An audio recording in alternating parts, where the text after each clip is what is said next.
Hey there, it's Sam. I'm about to start a new video series on the Panchanga, which is the five-fold division of time used in Vedic astrology.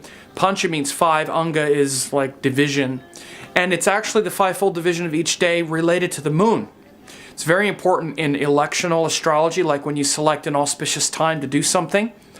And it also is very important on a personal level with your birth time. When you were born, all of the planets were arranged in a certain way, but if we want to really understand the nature of the moon, we want to look at the Panchanga, not just the Nakshatra. So those who study Vedic astrology know that, well, we're supposed to pay attention to the moon, and the moon Nakshatra, that's my birth star, right? It is, that's the birth star. But the Nakshatra is just one part of the Panchanga. There are 5 parts of the Panchanga that we're supposed to look at, and they're really just as important as the Nakshatra. They're just different. They show a different part of the Panchanga. So I'm going to be talking about this five-fold division of time called the Panchanga, and the first part of it, and then after I talk about the Panchanga generally, then I'm going to break down each component. I'm going to talk about each of the nakshatras, talk about each of the titis, the lunar days, the karanas, the yogas, and the things like that. So the first thing to say is that the first part of the Panchanga to understand is what are the five-fold divisions of time that we need to assess when we look at a chart, in particular a birth chart, because that's what we're really kind of talking about here, but also an electional chart. The first one is the Vara. Vara means day, and a planet rules a day. Or I'm sorry, each day is ruled by a planet. Sunday is ruled by the sun, Monday is ruled by the moon, Tuesday is ruled by Mars, Wednesday is ruled by Mercury, Thursday is ruled by Jupiter, Friday is ruled by Venus, and Saturday is ruled by Saturn. Rahu and Ketu do not rule days. And of course, this is a fundamental place to start when you do any electional chart. And actually, if you look in someone's birth chart, you see the day they were born. It's very important. It really shows a deep energy. So that Vara, that day ruler, is very important. And for instance, when you want to do something, when you want to pick a auspicious time to do something, the first place to start, it's not the Nakshatra, it's the Vara. If you want to get married, you want to avoid Saturday, Tuesday. This is one reason why marriages in the West are so screwed up. Everybody gets married on Saturday. Well, it's because people are off of work. Well, big deal. Even Sunday, the sun is malefic. It's more about personal energy, but it's better than Saturday. So if you're going to get married, my first advice, if you're going to do a weekend, do Sunday. Better yet, do Friday night, because Venus is a great day to get married. Thursday, Jupiter day, is also good. Monday is also good, which is ruled by the moon. So the first consideration is the Vara.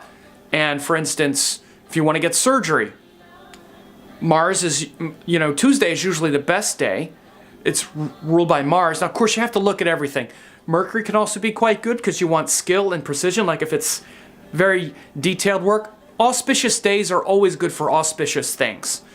Like Jupiter day is always kind of auspicious for an auspicious result. But sometimes, like let's say you want to, have some surgery where you're cutting out something, Tuesday is maybe a good day. Sunday as well, ruled by the sun, because the sun also rules doctors. But, like for instance, if you're in a lawsuit and you have some sort of litigation and you want to win and defeat an enemy, Mars might be a good day, as an example. So you start with the Vara. That's the first thing. The second quality of the Panchanga is the Nakshatra. That's what we are usually familiar with in the Panchanga. It's gotten sort of codified around the Nakshatra. And that's the birth star, one of the 27. Actually, it's 28 if you count Abhijit.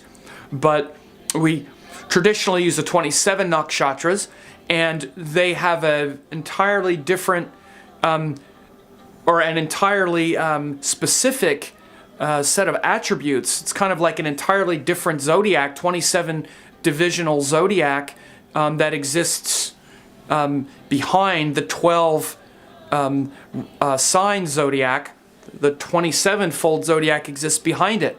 All kinds of different traits and qualities that shows your celestial temperament, because it really connects us with the stars, whereas the signs connect us more with the earth.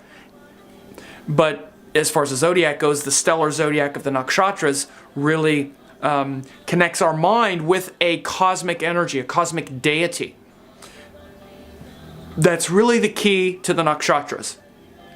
If you want to understand the nakshatras, you want to connect with each one of the deities, because each one of the deities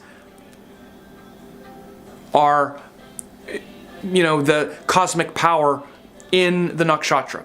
So each deity gives the power. Like if it's Magha, it's ruled by the Pitris, the divine ancestors. That key of understanding the Pitris gives you insight into Magha. Uttara Bhadrapada is ruled by a deity called Aja Ekapada, Ahibudnya. They're always paired. Ahibudnya, which is the celestial serpent. Aja Ekapada rules Purva Bhadrapada.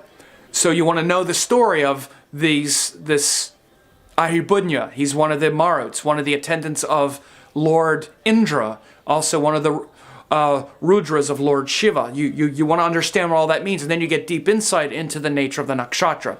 So the nakshatra is the second part of the Panchanga. The next part of the Panchanga is the Tithi, and that is the sun-moon relationship, and in 12-degree portions. We use Tithis all the time. The full moon is a Tithi. It's called Purnima. It's the 15th division of the Shukla Paksha, of the waxing moon. The last division of the waxing moon is Purnima, the full moon. And then as soon as it literally becomes Purnima, the exact moment that it hits Purnima, the first day of the waning moon starts. So the Tithis just show the waxing and the waning moons, and they're divided up into 15 days. It takes 15 days for the moon to wax and wane. 15 days to wax, 15 days to wane. Coincidence, 30 days for a month, moon month. Let's see, is there a correlation between that? I wonder, right? So 30 days is how long it takes for the moon to go through its cycle of from new moon to new moon. And that's what we measure in the Tithi. So everyone also has a birth Tithi, which means you were born one of those 15 days when the moon was either waxing or waning. And the way we identify it, like for instance, let's say someone was born on the 5th day of the waxing moon. Well, the waxing moon is called Shukla Paksha, and the 5th lunar day is called Panchami. So it would be called Shukla Panchami. Shukla, waxing, Panchami, 5th lunar day. So if someone was born on the 5th lunar day of the waxing moon, they would be born on Shukla Panchami. If they were born on the 5th lunar day of the waning moon, it would be Krishna Panchami. Krishna Paksha is the waning moon. So this Tithi is incredibly important. It shows the relationship between the sun and the moon in your consciousness. When you were born, the sun and moon had a spatial relationship with each other. And the sun is the supreme self. It's the Paramatman. It's the glorious light within. Not just within you, within everything. But it's your connection to everything. It's how that radiant light within you radiates in harmony with everything and as an expression of everything. That's what the sun is. And then the moon is the reflection of that. How much of that are you reflecting? How is that reflection of pure self? What is its nature? And we tend to pay attention to the moon sign, the moon nakshatra. We don't look at the Tithi so much. And it's deep medicine to know that Tithi. So I'm going to talk about each one of the Tithis in these videos as well that I'm going to be doing. And I'll talk about each of the nakshatras. Then there's the Karana, which is the half Tithi. It's the half day. So it's about 12 hours. So there are 2 Karanas per day. You have the half, it's like a half of a Tithi. So each lunar day, it's broken up into 2 Karanas. So we'll also talk about the Karana. And then there's also the yoga, which is called the Nitya Yoga. And this is the relationship between the sun and the moon. So the relationship between the sun and the moon, it's another relationship, not the Tithi relationship, but the yoga. This this puts the sun and the moon in the zodiac.